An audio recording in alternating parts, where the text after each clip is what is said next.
முக்கியமான அமைச்சர்கள் துரைமுருகன், நேரு, பொன்முடி, அவங்க பன்னீர்செல்வம், செந்தில் பாலாஜி அப்படின்றது இந்த சொத்து குவிப்பு வழக்கு, இந்த பேட்டனை பார்க்குறப்போ வழக்கு போடப்படுது. அப்புறம் அவங்க விடுவிக்கப்படுறாங்க. மீண்டும் நீதிமன்றம் விடுவிச்சது தவறு, மீண்டும் விசாரணைக்கு எடுத்துக்குங்க, காலக்கெடுவும் நிர்ணயிக்கம் செய்கிறாங்க. 3 மாதம் 5 மாதம் அப்படின்னு ஒரு விதமான நெருக்கடி திமுகவுக்கு வந்திருக்கா, ஆளும் அரசுக்கு இருக்கா? இல்லை, இப்போ நீங்கள் லிஸ்ட் பண்ணதில் 2 பேரை நீங்கள் விட்டுட்டீங்க. ஒருத்தர் முன்னாள் முதலமைச்சர் ஓ பன்னீர்செல்வம், முன்னாள் அமைச்சர் வளர்மதி. இவங்க 2 பேரையும் கூட அவங்களுடைய சொத்து குவிப்பு வழக்கை மறு விசாரணை பண்ணணும்னு சொல்லிட்டு இதே சென்னை ஹைகோர்ட் உத்தரவு போட்டுச்சு. அதை சுப்ரீம் கோர்ட் தடை பண்ணிட்டு ஸ்டே கொடுத்துருக்காங்க. ஸோ இந்த சொத்து குவிப்பு வழக்கு டீல் பண்ணுற மெத்தடுன்றது ஜெயலலிதாவுடைய சொத்து குவிப்பு வழக்கிலிருந்து அது ஒரு விதமாக தான் போச்சு.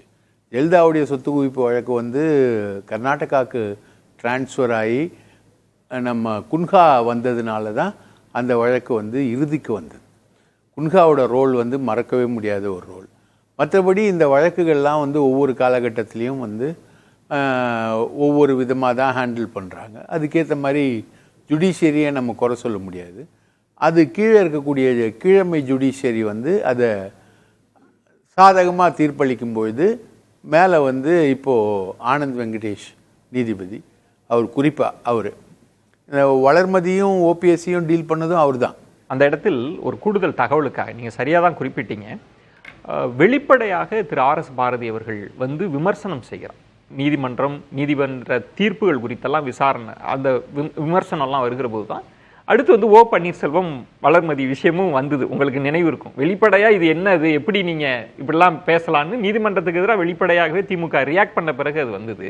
நான் கேட்பது இதெல்லாம் ஒரு விதமான நெருக்கடியாக போகுதா? ஒரு காலக்கெடு சொல்கிறாங்க, 5 மாதத்துக்குள்ளே முடிக்கணும்லாம் சொல்கிறப்ப ஒரு விதமான நெருக்கடி இருக்காதா அதில்? கண்டிப்பாக நெருக்கடி. இப்போது நீங்கள் செந்தில் பாலாஜி விஷயத்திலேயே எடுத்துக்கிட்டீங்கன்னா, நீங்கள் மந்திரியாக இருக்கக்கூடாது அப்படின்றது ஒரு கேள்வி. ஜாமீனா அமைச்சரா, ஜாமீனா அமைச்சரா, இதெல்லாம் ஒரு கேள்வி ஓகா எழுப்பியிருக்காரு.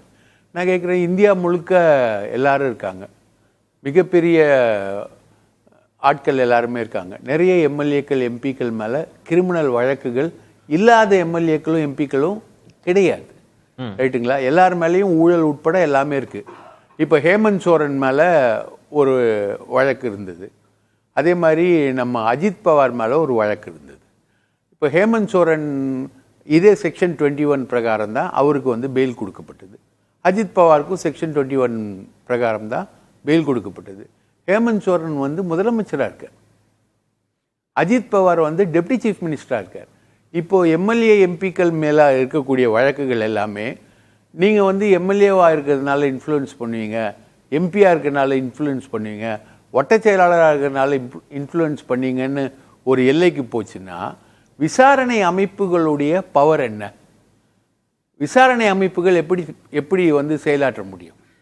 சரிங்களா? 19 வருஷம் ஜெயலலிதா தன்னுடைய வழக்கை இழுத்தடிச்சாங்க. 19 இயர்ஸ்.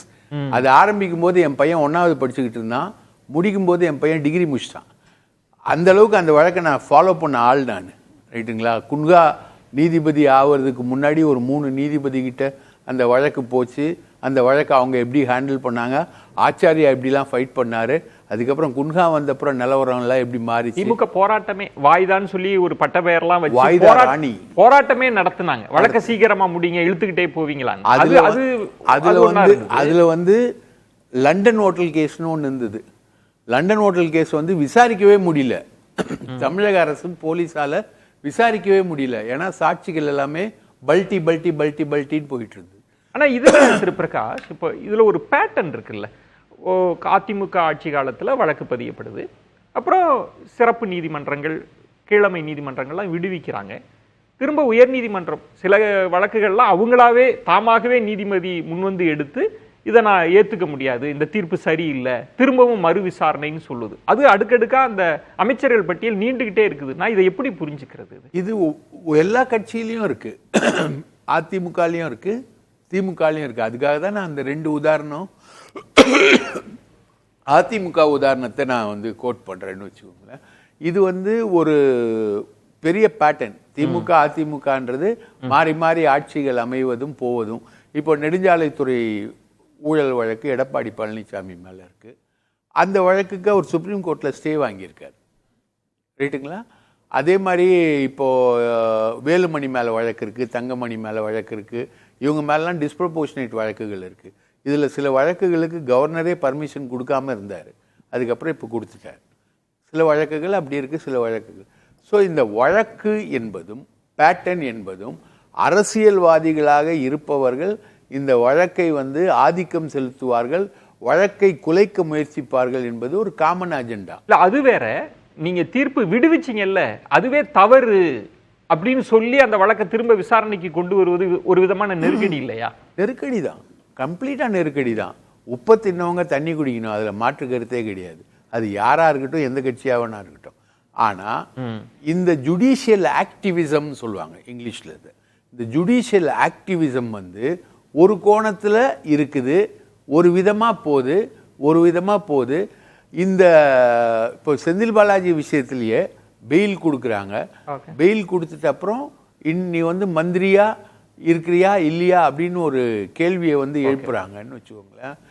இப்போ ஹேமந்த் சோரன் விஷயத்துக்கும் அஜித் பவாருக்கும் அவங்க என்ன சொல்லுவாங்க? பேசலாம். நீங்க ரொம்ப கவனமான வார்த்தைகள், ஏன்னா நீதிமன்றம்ன்றதுனால ரொம்ப கவனமா அதற்குள் அரசியல் பொருள் பொதிந்து விமர்சனத்தை முன் வச்சிருக்கீங்க. நம்ம தொடர்ந்து பேசலாம்.